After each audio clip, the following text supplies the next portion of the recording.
जय हिंद दोस्तों, स्वागत है आपका अपना प्यारा सा यूट्यूब चैनल आर संग्रह में। तो आइए हम आज का टॉपिक शुरू करते हैं। आज 4-5 पॉइंट है, अगर इसको हम कवर कर लेते हैं तो हमारा दूसरा चैप्टर समाजवाद और साम्यवाद समाप्त हो जाएगा। तो आइए उस क्या क्या पॉइंट बचा हुआ है उसको पहले लिख लेते हैं, उसके बाद हम समझते हैं।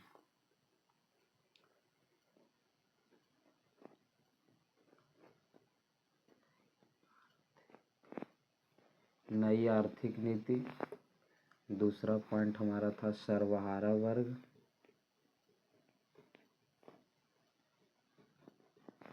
तीसरा पॉइंट हमारा था पूंजीवाद,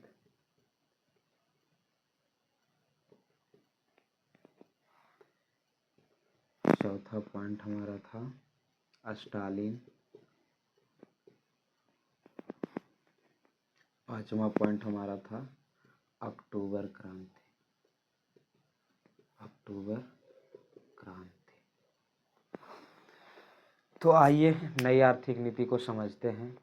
तो जो है रूस में लेनिन 1921 ईस्वी में, कब 1921 ईस्वी में नई आर्थिक नीति के नियम को लागू करता है। इसके अंतर्गत किसानों से, पहला पॉइंट था कि किसानों से जबरन उगाही बंद कर दी गई और उसको अनाज के बदले एक निश्चित कर देने को कहा गया।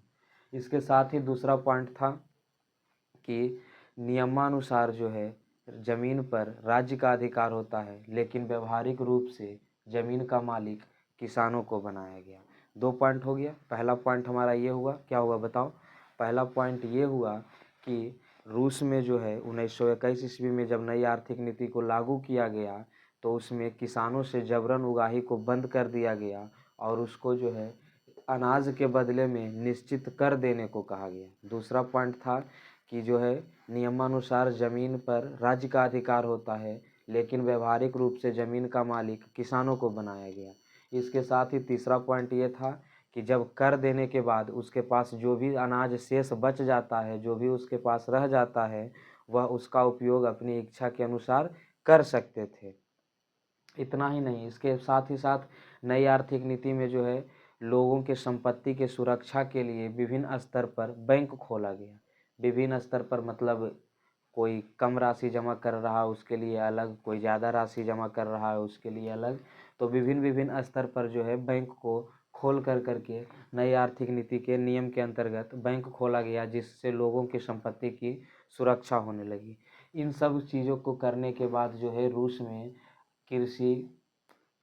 कृषि हो गया, व्यापार हो गया, इन सब में आर्थिक स्थिति जो है रूस का मजबूत हो गया। तो नई आर्थिक नीति एक तरह से रूस के लिए अच्छा साबित हुआ, उसके अर्थव्यवस्था को मजबूत करने में सहायक बना। इसके साथ आते हैं सर्वहारा वर्ग के बारे में। अब सर्वहारा वर्ग क्या है? सर्व का मतलब सबसे, हारा का मतलब हारा हुआ। सर्व का मतलब सबसे, हारा का मतलब हारा हुआ वर्ग, तो उसको कहते हैं सर्वहारा वर्ग। इस वर्ग के अंतर्गत हमारे गरीब किसान, मजदूर एवं अन्य आम आदमी। तो सर्वहारा वर्ग का अगर डिफिनीशन बोला जाए तो समाज का वैसा वर्ग जिसके अंतर्गत गरीब, किसान, मजदूर एवं अन्य आम आदमी शामिल हो, उसको सर्वहारा वर्ग कहते हैं। इसके साथ आते हैं पूंजीवाद क्या है। तो पूंजीवाद एक ऐसी अर्थव्यवस्था थी जिसमें उत्पादन के साधनों पर पूरा अधिकार पूंजीपति का होता था, और इसमें जो है अगर कुछ चीज़ का उत्पादन हुआ, कुछ चीज़ का उपयोग हुआ, तो उसमें सबसे अधिक लाभ भी पूंजीपति को ही मिलता था। अगला पॉइंट समझते हैं स्टालिन। स्टालिन क्या है? तो स्टालिन का शाब्दिक अर्थ अगर देखा जाए तो स्टील का आदमी होता है। क्या होता है? स्टील का आदमी, अर्थात फौलादी पुरुष। तो रूस में जो है लेनिन की मृत्यु के बाद रूस का सत्ता स्टालिन के हाथों में गया। किसके हाथों में? स्टालिन के हाथों में गया। और स्टालिन का मतलब होता है स्टील का आदमी, अर्थात फौलादी पुरुष। यह जो है रूस की अर्थव्यवस्था को मजबूत करने के लिए बहुत सारे काम किए, जिससे रूस का अर्थव्यवस्था जो है मजबूत हुआ, और अंत में 1953 ईस्वी में स्टालिन की मृत्यु हो गई। कब हो गई? 1953 ईस्वी में स्टालिन की मृत्यु। ये सब ऑब्जेक्टिव में काम देगा। स्टालिन की मृत्यु कब हुई? तो 1953 ईस्वी में। आते हैं अब अक्टूबर क्रांति। अक्टूबर क्रांति क्या है? तो हम बताए थे कि 1917 ईस्वी में रूस में जो है 2 बार क्रांतियाँ हुआ था, जिसमें से पहली क्रांति को फरवरी क्रांति और दूसरे क्रांति को अक्टूबर क्रांति कहा गया। इस क्रांति को बोल्शेविक क्रांति भी कहते हैं। इस क्रांति को क्या कहते हैं?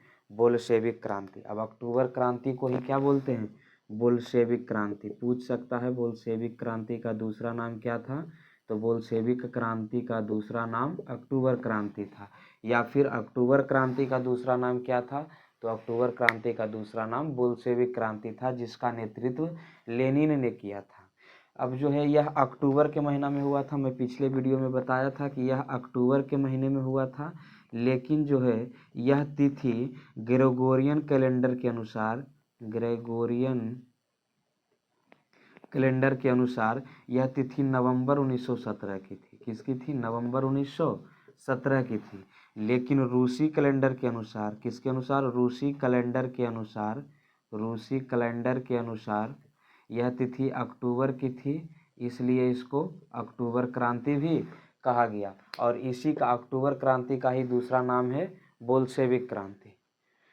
तो आज दूसरा चैप्टर कंप्लीट हो गया। मैं उम्मीद करता हूँ आप लोग को यह वीडियो अच्छा लगा होगा। अगर वीडियो अच्छा लगे तो वीडियो को लाइक करें, चैनल को सब्सक्राइब करें।